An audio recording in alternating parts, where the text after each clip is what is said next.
অনিয়মিত পিরিয়ড কেন হয়? লক্ষণ ও প্রতিকার। অনিয়মিত পিরিয়ড নারীর স্বাস্থ্যের জন্য ক্ষতিকর।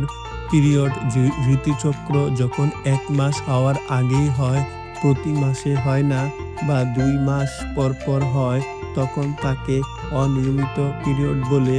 অনিয়মিত পিরিয়ড কেন হয়? মূলত হরমোনাল কারণে মেয়েদের অনিয়মিত পিরিয়ডের সমস্যা দেখা দিতে পারে। ওজন কম হলেও সময়মতো পিরিয়ড হয় না। এছাড়া পুষ্টিকর খাবারের অভাব, অতিরিক্ত দুশ্চিন্তা, মানসিক চাপ, অতিরিক্ত কফি পান করা, অস্বাস্থ্যকর পরিবেশে থাকা, অপরিচ্ছন্ন থাকা, মদ্যপান বা ধূমপান ইত্যাদি কারণে পিরিয়ড অনিয়মিত হয়। অনেক সময় জন্ম নিয়ন্ত্রণ পদ্ধতি যেমন পিল, ইনজেকশন ব্যবহার করলে পিরিয়ড দেরিতে হওয়ার সম্ভাবনা থাকে। অনিয়মিত পিরিয়ডের লক্ষণ।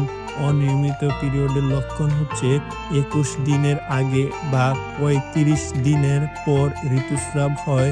এছাড়া পিরিয়ড চলাকালীন কারো কারো মাত্রাতিরিক্ত তলপেটে ব্যথা অনুভব হয়, মানসিক অশান্তি এবং মেজাজ খিটখিটে হয়ে যায়। এ সময় বেশি সময় ধরে রক্তপাত হতে পারে এবং আগের চেয়ে পরিমাণে বেশি রক্ত যেতে পারে, ওজন বেড়ে যেতে পারে। অনিয়মিত পিরিয়ডের জন্য সুষম খাদ্য। পিরিয়ড শুরু হওয়ার ১০ দিন আগে থেকেই শাকসবজি, ফল, সালাদ, টক দই খেতে হবে। পিরিয়ড সঠিক সময়ের ১ বা ২ সপ্তাহ আগে শুরু হলে গাজর, কলা, আপেল, পেয়ারা, শসা খেতে পারেন।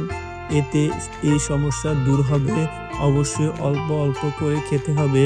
যাদের পিরিয়ড চলছে তারা দুধ খেতে পারেন। চা, কফি, তরল পানীয়, তেল জাতীয় খাবার ও ডিমের কুসুম খাওয়া এই সময় পরিহার করতে হবে। অনিয়মিত পিরিয়ডের সমস্যা দূর করতে খাবার পরিবর্তনের পাশাপাশি চিকিৎসকের পরামর্শ নিতে পারেন।